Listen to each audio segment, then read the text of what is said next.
Welcome to episode 3 of Crosstalk Wrestling. Today on the show, we're not doing it on Google Hangouts. We're doing it in person, live to tape. Today on the show we have Roy, the owner of Ontario Championship Wrestling. Yeah. What's the website for that, Roy? OCWrestling.ca. And we have Justin, who is a wrestler for OCW. What else do you do? That's about it. That's about it. And what's the website again? I don't know. OCWrestling.ca. Now, they're having a big show coming up on Friday. No, two big shows. Two big shows, that's right. One's out of town, right? Friday and Saturday, yeah. So we have one in Kingston and one in Deserato. So if you're in either of those towns, make sure you go check them out. Can you name any, what they can look to see on these cards? Me. There you go. That's enough, isn't it? Yeah, I would say. Yeah. What's your big main event? Me? Main event for the Friday show is Catalyst versus Keaton for the OCW heavyweight title. And then Saturday, it's going to be a six-man tag team. tag match. It's the Alliance versus the Empire. So lots of action there. Yeah. Should be good. So go check out OCWrestling.ca. But we're here to talk about WWE and TNA. Okay. Good. You guys, you saw the pay-per-view. Yep. You did not, but you can talk to TNA. Yes. You know of TNA. Yeah, I've heard of it. What did you think was the biggest match on that card? Lockdown. I would have to say the biggest match that they pushed was the Bobby Roode and James Storm match, but it was disappointing.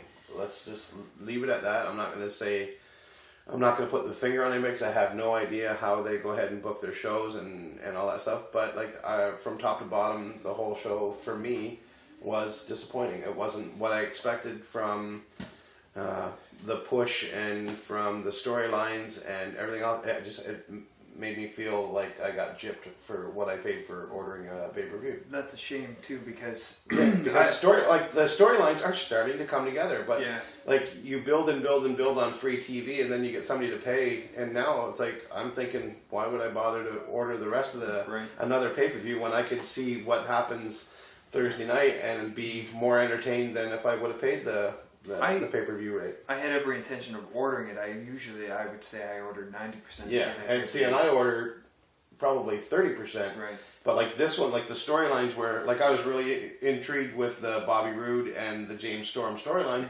because they're bringing in Big and Rich and, and they're starting to make me give a shit about TNA and for that bit. And that's why I ordered it. And it was just well, this is a letdown. Yeah, when I got home, I was at Wrestle Reunion all weekend, and when I got home, I decided that I wasn't going to order it, and I thought maybe, if the replay looked good enough, if it got enough of a kind of a push online, that I probably would order it. I was looking forward to seeing Storm and Rude. I was looking forward to seeing how the Lethal Lockdown turned out, Garrett Bischoff or not.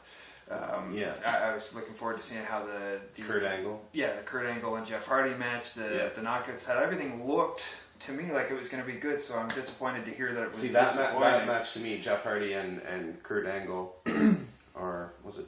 It was true. Yeah, it was you've seen it 100 times. You know what I mean? Although I do have to say that was the match of the night. Yeah, but if you just rewound your TV set and your PVR, sometimes I'm okay with that. Same match, if I can watch, I've watched matches over and over and over again, and I'm entertained by two guys. You can watch CM Punk. We could go to CM Punk and Jeff Hardy as an example. Yeah. That match happened probably 6 or 7 times before Hardy left. But each one of those matches to me was more entertaining than the last, and it kind of progressed. Well, same thing with Benoit Angle. Yeah, same thing, right? You can watch those shows. Can you say that on this show?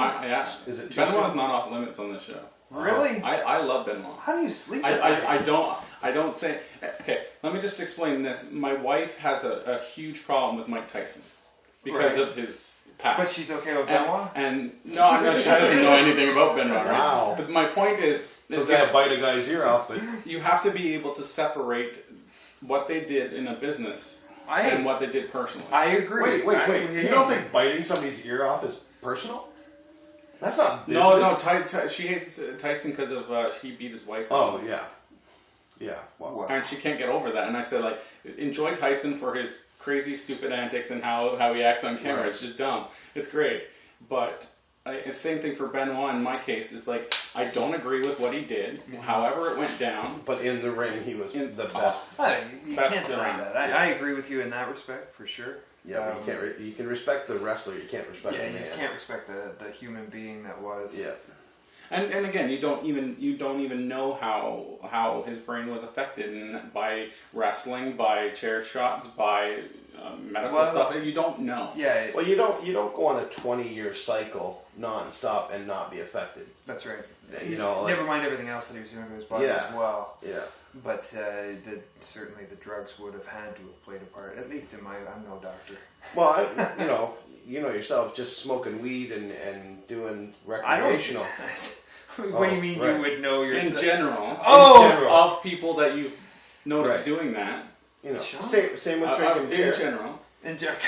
I would put beer and weed in the same thing. You smoke enough weed, you're just going to get lazy and lethargic and all that stuff. I drink enough beer and I've gotten pretty fat. Yeah, I was going to say, like the Rock's chin sticking out real far now. That's the house Molson built, ladies and I don't gentlemen. even know how that is. But let's get Yeah, back to Mr. Salad. let's get back to TNA. Okay. And the Kurt Angle Jeff Hardy, in my opinion, was the best match of the night. It was a lot of the Jeff Hardy Kurt Angle stuff that you've seen before. Yeah. But it was I'm not saying it wasn't entertaining, but it's just, you know, in a pay-per-view where you're rebuilding, you think you'd pull out more of the stops and to draw more people to come back to I it. read online, and I don't know if this is the case or not. It tapes tonight. This is being taped Tuesday, so whether or not it hits the air Tuesday or Wednesday, and TNA's TV tapings may already be out there, but apparently there's supposed to be some kind of a big announcement from Dixie Carter tonight as to the direction of where the company is going. Six-sided... No. Maybe, No. I don't know. Like, I mean, they've got Pritchard back. Yeah, Bischoff's Dr. off TV, Russo. but he's working backstage still. You've got Carter looking at the ratings tanking week after week, and that's something that I had the opportunity to talk to a couple of guys that were in TNA currently and how they felt about that over the weekend as well. Mm-hmm. And it wasn't something that I brought up to them. It was something that they brought up to me and how I felt about the TV shows, which was kind of interesting to have as well. But I'm interested to see what that... I mean, we've been promised by Dixie Carter a million times, a million half of different... those things are like work. So is it going to be a work, or is it going to be like a shoot thing? Is it actually going to be I a don't know new why direction? I keep... Like, I mean, she keeps casting it out and reeling me, and I'm like, oh, fuck, this could be cool. This is Who it. knows? This is the one. Yeah, I this loved could be when the she big was on one. Twitter and it was all Work. all work. All, Yeah. Yeah. I always get them mixed up. Work in a shoot, so Yeah. to see. So No, I just like to get worked, obviously. but no, now that she was in the limelight, it's all You think it's all work? yeah. You think so? I don't know. I'm not so sure. I Why could they get just work right switched. in. Stranger things have happened. They just switched. They put Hogan in charge. Like, what more can she announce? That's what I don't get about TNA too. So Hogan does the dirtiest thing he possibly can. He steals the company out from underneath her, and then Dixie Carter 1 year later goes, "Please, Hulk Hogan, please save my company. Here it is again." And then next they're gonna put Bobby Roode in charge. Yeah, it's gonna be. Oh yeah, sure. You know how to take control of a situation, knock somebody around when they need it. It's just silly. But yeah, the event altogether, it was a letdown. Yeah, I would agree. say that because like a lot of the matches were just. And the sad part is that, you know, like, and we've sat and discussed this many times where, you know, you couldn't sit through a whole episode of TNA without being, oh, here we go again, same shit, different night. Yeah, for Whereas me. then all of a sudden they got on track a little bit with, you know, different storylines and different gimmicks and different characters. More recently. And yeah. you're like, huh, this could be interesting. Let's see how this pans out. And like they hooked me for, you know, a couple of months. Yeah. And you know, I'm finally like, okay, well, I'm going to order this pay-per-view, and it was just like, well, here we go again. I just blew, you know, next time I'm thinking about ordering a TNA pay-per-view, I'm just going to drive down Bath Road, roll down my window, and throw $40 out the window and see what happens. You were at Melanie Avenue. I get Melanie more. Avenue, throw it out. But You're you talking won't about Kingston, Ontario, where we're Yeah. from. But well, we get more action on it. If I threw $40 out in Bath Road, right at a bus stop, we're going to get some action. and I live on Yep. Bath Road, so I'll be there. And you'll stop a truck. Or yeah. deflect it for your wife, Little anyways. balance, no, too many of those pay-per-views, too many of those TV tapings were just so boring. and just like you were saying, and I wish they could go back to the old days, back when they were doing weekly pay-per-views. Those were entertaining. I don't think they have to go back to the old days. I think they have to go back to the older methods and go with what works. And like, I know you throw shit against the wall and see what sticks and go with that, but I think one of the things that they should be doing from back in the day is they would tell the whole story, and they would draw it out over the course of the whole 3 months, and then when it led to the pay-per-view, that's when you got the culmination of the whole 3-month story, and they could take time. Now with monthly pay-per-views, instead of 3 months, they have 3-4 weeks. Yeah, and I find WWE, especially now that they've got the gimmick pay-per-views, especially their stories don't naturally arc anymore, because all of a sudden they'll find themselves at the Elimination Chamber pay-per-view, and you've got two guys who have worked maybe once, or maybe Elimination Chamber is a bad example, but like a Hell in a Cell pay-per-view, for instance, or Over the Limit where it's submissions or whatever. Maybe TNA or WWE needs to do something a little bit more radical. Instead of throwing a big bomb pay-per-view on there, make a couple of the storylines and then put one of the pay-per-views and focus it just on the tag teams, or focus it just on what tag team. I find build something. You know what I mean? Yeah, but I think what would appear radical now is if we watched a pay-per-view that was like a pay-per-view from the mid '90s. Something where you're right. There's clear divisions. Yeah. There's a mid-card, there's an undercard, there's a main event, but each has its own story, and each here's the thing, somehow. WWE is trying to build stars by jamming them down your throat, right. And as opposed to building those stars, let those guys come out and start off the undercard and the preliminary matches on the pay-per-views and build their way and get some heat or get some exposure and all that stuff and build them. But they need to control every fucking well, then those guys then maybe they should go out without the FCW and build within crap and start bringing in more indie mold into their way. Like there's plenty of guys in the indie scene right now that deserve some sort of a deal, some sort of shot. Because if Snooki can headline a fucking WrestleMania, then surely to God, some guys around our area could get. Oh, sure. I mean, you could shot. a laundry list of guys you could. Well, I think Triple H understands that. I think he does, but I don't think. I don't think he's got the clout yet. I don't think he's got the clout yet. Not yet. I think he's got way more clout than he did, and you can see that in the last year and a half to 2 years. But obviously he doesn't have enough clout because he still can't bring in and keep Kevin Nash. Well, I don't think he'll have enough clout until Vince dies. Or Vince is That's not an idea. In some way. Yeah, whether or not he even wanted to keep Nash, I mean, it was kind of a spot for a Did you watch that too. Interview that Nash did while having lunch? Yeah. Where it sounded like he was going to die eating his noodles or whatever the hell he was eating. Now, as Triple H, do you want that as your liability? No, I don't know that no. I do. Like, he's my buddy and all, but He's die on your own time. He's a good person to have on a Legends contract. I agree. But there's no place for him. And I think he still is under a Legends contract, if I'm not mistaken. So he's one of those guys that you can call up and throw him in the Rumble and get a great pop and work for 15 seconds. And or do a quick little thing. Yeah, that's great. He even cut a promo. But he's still. That's why I enjoy Duggan so much still, because he pops up every so often. He comes out, does his thing. Exactly. Slaughter, same thing. He comes out, does his thing. I enjoy it for the 15 minutes that I see it, and then it's gone for another year. Well, let's go into WWE and Raw. Have you both watched that? I watched Raw this afternoon. Let's talk about the biggest topic, and that's Brock Lesnar and Cena. Like, how do you think this angle is getting over? For me, we'll go back to not last week's Raw, the Raw before that, the Raw after WrestleMania. I sat on the edge of my seat the entire time waiting for Brock Lesnar's music. I knew it was happening. So did everybody else. Everybody on God's green and earth. that's unfortunate. I know. I don't think so. And I ordinarily I would tend to agree with you. I think the anticipation of, is he actually there? Like, you knew he was there, but just waiting for that music to hit, and then when the crowd went absolutely, completely mental for him, came out, did the F5 great. The following week on Raw, I felt it was too much Brock Lesnar, way too soon. That's no, instead of him opening it up like that, just the backstabbing at the end would have been better for you? For me, it should have ended at the brawl at the start. Yeah. Once he Biff Cena opened him up. Done. That is Brock Lesnar. That's all the memory of Brock Lesnar you need. Yeah, then this week, that sit-down interview that they did with him was fucking dynamite. It was beautiful. It was. It was awesome. So if I could take it... Well, what do you think their job was to do then?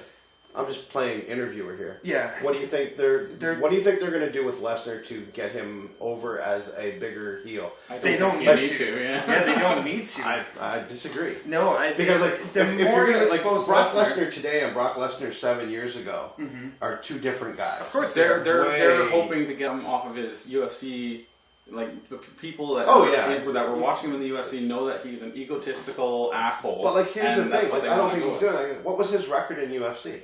It was good. I don't know. No, it wasn't. It was only like it was 5 average. It was like 5-3 or 5-2. It wasn't great. That's good. You know, I'm not saying he walked into the UFC heavyweight division and won the belt. Like people just don't walk. He didn't walk in. His first match, he got tapped out by Frank Mir. The second match, UFC. That was the not second UFC. match that he had with Frank Mir looked scared to death. And then, have you seen a lunchbox fly at your head? Okay, and Shane Carwin teeing off on that boy's head. He should have lost that. I'm not saying it. Right here. I didn't say there were spectacular UFC is matches. more of a work than the Fed because they got the earpiece in there and you could hear Dana White in the background screaming, let him go, let him go, let him go. I'm not because saying if there it were would great have been fights. any other fight and that guy would have been pinning somebody up and just cranking him, Brock Lesnar wasn't defending. He was blocking every punch with his head. Yeah. They should have stopped that fight and that would have been the end I'm not saying of... that they shouldn't have. And then the match, the fight that he had with,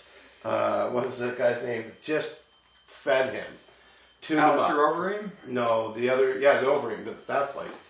Overeem killed him in 9 seconds? And after he was gone for a year and he couldn't train. I'm not saying Brock Lesnar is the be-all, end-all of the UFC, but he's a legit fucking badass. And he was in the Fed before, I understand that. And when he came back, not this week, but last week on Raw, and they overexposed him in the interview segment backstage. Yeah. They overexposed him again at the end of the show. It was just like the Well, Brock obviously they're getting away from their PG rating now. Yeah, look at us. We've got Brock Lesnar. How fucking cool is that? Mm-hmm. And I'm I thinking it was cool, but now I've seen him 15 to I almost I began well, that's to the problem not with care. his contract. Like he is coming back as a wrestler. Almost full time, but he's coming back as a wrestler. He's not coming back as a movie star who is doing appearances. Right. He is Rock. For anyone who's wondering what I was referring to, this shows Extreme Rules. Like he's gonna face Cena at Extreme Rules. That's really quick. Right. But that's just based on he's coming back as a wrestler. Right. And they're hoping that after the 1 year he'll resign, which I wouldn't doubt. I wouldn't doubt it either, and I think the end of the year looks like Brock versus Rock. If I had my story tale ending... Now, is there any story on John Cena taking a walk for the summer and doing something else? I wouldn't be surprised, but they can always do anything with him. That's the problem with Cena. It's a good thing. Why on Raw last night would they have Albert go over on him? Because now... Because the underdog story. That's right. They've treated Cena like Superman for so long that they need to get sympathy on him somehow. People are looking at John Cena and looking at Brock Lesnar and going, Cena can take Lesnar. That's horseshit. I don't care what anybody says about Brock Lesnar. He will pound the piss out of John Cena. And I think John Cena is a tough guy. They're going to go toe-to-toe at Extreme Rules. Yeah. And it's going to come off that way. And... they have to have Brock win this, or else it's just like why. Or the story's over. If we were talking UFC, Cena in a cage, Lesnar in a cage. But we're not talking that. We're talking about a paid fucking murder. That's what we're talking about. So they're trying to put sympathy on Cena to make it seem like, get the fans behind him, push him a little bit further. And make it seem like he might pull it out, but he's not going to. Well, it doesn't make sense to me. It seems to me like they're pulling John Cena like Plastic Man. One way here, just before WrestleMania, they did the whole Kane and him storyline where he was going to make him join the dark side and all that stuff, and obviously you've seen how that didn't work. Horrible. And they just dropped it like didn't happen. The Scooby-Doo WrestleMania deal. Kane's out there going... Yeah, and all of a sudden now Kane's battling Zack Ryder, which... I know you love Zack Ryder. I don't love Zack Ryder. Yeah. I love Zack Ryder's internet show. And the guys that, for me, guys like Ziggler who... That's if there was one guy.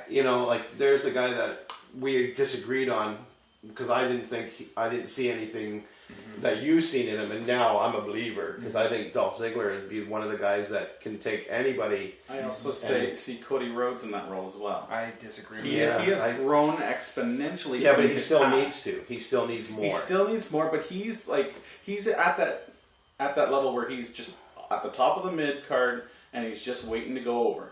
And that's the same thing with Ziggler. Ziggler has proved himself, but they dropped that. I think they need more seasoning with Cody and. I put Cody and Zack Ryder in the same boat. You have a very passionate group of people that think that those two guys are awesome, and then you've got, in my case, myself, I look at them and I just don't see it. I don't when I watch their matches. Yeah, but don't forget though, that's part of the circus. That's part of Vince's circus. No, because there's the Jersey Shore boys out there watching WWE and loving Zack Ryder, and there's the other young kids watching Cody Rhodes and thinking this guy's the bomb, whereas you and I, being on the other side of the curtain, we look at it as more like who's more entertaining in our minds. So like it's a tough position to be in because you got to have all these characters in your circus.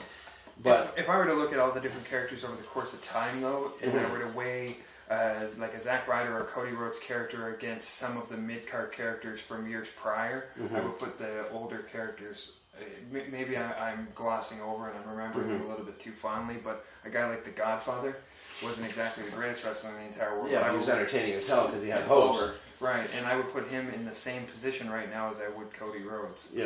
Yeah, but it's a different situation because unfortunately Godfather can't go in terms of wrestling skill. Like he can't. He's not up there. Cody was a fantastic wrestler, but he wasn't there for that.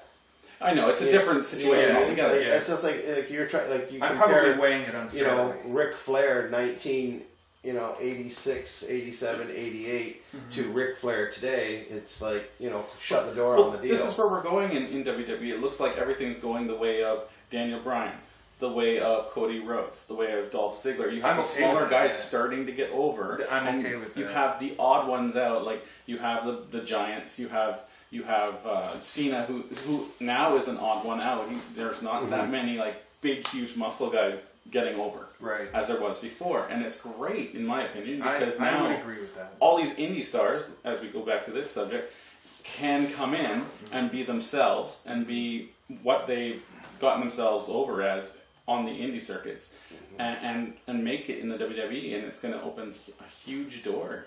Right. Well, when you just realize you've got the WWF logo on here, you can get sued. Maybe. Right. Well, like you look back at can I say even 5 years ago, where it was nothing but muscle bound and punch, kick, stomp wrestling, and that was it. As opposed to now, like you watch Dolph Ziggler and even Chris Jericho today is still as good as any one of those guys, and entertaining as hell. I don't agree with the.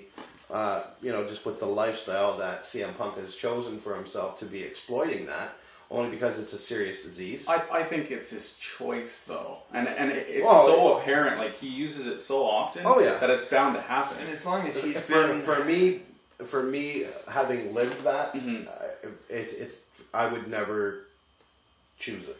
So, are you in the same boat when it comes to wrestlers using their kids? Oh yeah. I would put kids above straight edge lifestyle. Yeah. As long as CM Punk's been a wrestler, his character has always revolved around the fact that he's a straight edge guy. And as long as I've ever known him, I've worked on a lot of shows with him before he made it. He was always that guy. He was always a straight edge. Yeah. But like very rarely do you come into a situation where a guy wants to involve his children. Yeah. And I would be uncomfortable with that as a wrestler. Unless you're Hulk Hogan and you get a TV show out of the deal. Yeah, Hulk Hogan, Ric Flair. The only time I can ever remember, for me, I found very few of those entertaining. The only one I really found entertaining, and it might have been the fact that I was about 15 years old when it happened, was when the Sandman and Raven did the angle where Sandman's son went over to Raven and did the pose and then caned him, and like that to me, I was riveted to that television. Yeah, but that was a 15-year-old being riveted by another 15-year-old. So he was like 7. He was wow. But you were also a different age. Yeah, I was riveted by just the storytelling. And don't forget that son would turn on his father. That was new. that was Oh, new too. it was like kicking down the fourth. Whether Yeah. never mind knocking it over, it was like kick it down, Yeah. burn it. Yeah. Well, that's what they wanted to do. Yeah, But and it like, worked. how do you break down the fourth wall now without getting too personal in this way? I don't think you have to Yeah. anymore. I think in a lot of cases, like the damage has kind of been done, and I really Well, appreciated you can't the put fact. the shit back on the horse. Right. I appreciated the fact that they tried to put wrestling somewhat back in a box where you've got like very clear good guys, very clear bad guys. Like Cena, we were talking about this earlier today. Cena is the all-American hero. He's kind of our generation's Hulk Hogan. And then you've got like a very clear bad guy that he feuded prior to The Rock with Kane. It's very simple. It's just he's a bad dude. Kind of creepy. That's it. Like there's nothing else to it. If you wanted to break down the fourth wall there, it would be difficult, and I don't think it's necessary. Breaking down the fourth wall would be Rock and Cena. People were riveted to those promos because it seemed like they got a little And bit then let down. And I believe they did. They were poking the bear. You I thought that was wasn't a letdown I in the didn't. match? Oh, no. Okay, here's the way I see it. I understand Rock's a movie star, but they've been pimping this for a year. You would have thought that The Rock would have had himself in the best shape possible. He was in good shape. He was in good shape, but he wasn't in great shape. But Cardiovascularly, maybe not. Yeah, because like you could see John Cena carrying his ass, and the man weighed a ton. Especially in the first part of the match. Yeah, like it was clear cut. Like John's up and ready to go, and Rock is still down there, and he is just. But there's a guy who, and I'll take it back to Brock Lesnar. He walked into the main event of WrestleMania 7 years later. Yeah. Like Yeah. that Yeah, is but a he was- high profile. But like he he had the credentials too, right? Like he was 7 another guy years that is got a long jammed time. down your throat for Yes. 3 years. And I hated it, and I still do. I really, really, truly dislike The Rock. I'm not defending The Rock at all, but I am saying that I was impressed by the condition he showed up in. I'm impressed that he was able to hang as well as he did. And I didn't think the match was that bad. I thought the match was great, and especially I after think I coming was- off of Hell in a Cell. See, while I'm watching the Triple H and Shawn Michaels and Undertaker deal, I was just like blown away about just Should have made that how much the it end. was. It That should have been the definitely. main event. You know, like But for me, it's The Rock, it's Miami, it's It his has big to be, return yeah, to the And, main like, event. and to finish it the way they did was like everybody Yeah. pretty much You knew. felt the wind coming out of the sails of The Rock weeks Yeah. before they got to Mania. Yeah. So, Well, So that's you why knew. you thought that would have been the best time to have Brock Lesnar come out I at the end of agree. Mania. I agree. But there's a lot of people who disagree with that, like Kyle, who was on the show before this. They put Brock Lesnar in Disagrees front of with more that. eyeballs on Raw. By no stretch of the imagination did nearly as many people order WrestleMania as they did. You still watch get Raw. the same. You get more people watching Raw afterwards, though. Yeah. Yeah. Is that what you're Yeah, saying? that's what I'm Okay, saying. sorry. Yeah, like the Raw, to cart Brock Lesnar out in front of the most eyeballs possible, I think is a smart move. It for me as a feel good moment to end that pay per view with a punch to say like, holy shit, what's going to happen next if Brock Lesnar had carted his ass out then? Yeah. That would have been awesome. But Well, I understand why they waited. I was saying to Kyle, you could have got over this whole thing by just saying, okay, at the end of that match, the Rock Cena match, you have them go to shake their hands, even though there's an issue there, but have it happen, and just while they're about to touch hands, you have Brock come out to the stage and just stare them down. You could just end WrestleMania just like that. You don't know who he's after. Right. It just end it like that. It's a big surprise, and then the next night people are going, why was he there? Right. Who was he looking and at? continue on the. And the million people that ordered WrestleMania called a million other friends to tune into Raw. You're Well, right. That would have. That look at now, absolutely like would have worked. both of us being in indie wrestling now and all that stuff. You know, you hear from you're trying to sell a ticket or poster or whatever, and you hear the same thing. Oh, I was a big fan when the Stone Cold and the Rock and Brock and all those guys were around, and now they're all back to a certain extent, and Some of them are coming back. and for now they're sure. coming back for Stone sure. Cold just said he can go 2 more matches. Yeah. Well, he said last year that he probably has 2 full years left in his body if he really wanted to push himself to do it. Yeah, but don't forget though, his acting career is tanking like a fucking Titanic. And I think it'll be smart for him to do it just like The Rock, where he just does both. And then he would be smart. Like now that he sees that Lesnar signed this contract, now that he sees that The Rock signed his contract, I tell you right that's now, perfect. if Stone Cold signs on for a match at WrestleMania, you could back a dump truck of money up at Vince McMahon's house. Guaranteed it's Like going to happen. And I'm hundreds and predicting hundreds of WrestleMania millions of 30. dollars. No, who does Stone Cold want to work?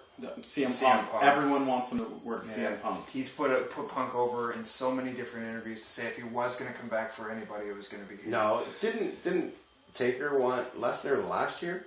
Yes, and I think that's going to happen WrestleMania. Or was that a 30. No, I don't think know. that's I going to didn't happen follow at SummerSlam this year. I don't You think so? They're not going to waste it on SummerSlam when they can put him with the streak. No, I think here's the thing. It's about dollars and cents. What's their weakest buy in the summer? And that's the one they're going to put the headline on. You have to think it like this. You got to think. They're not going to waste a marquee matchup like that on over the edge. No, I'm not saying that. But what's the weakest one? That would be your smartest. What's your weakest one that you don't get the buy? It's all about money. You're gonna get The Rock getting okay. By then, Brock's going to be overexposed. Brock's going to win the title. He's overexposed now. He's been on twice. Yeah. Brock's going to win the title at SummerSlam. Brock's going to start the card with The Rock. See, I have Brock winning the title at Rumble.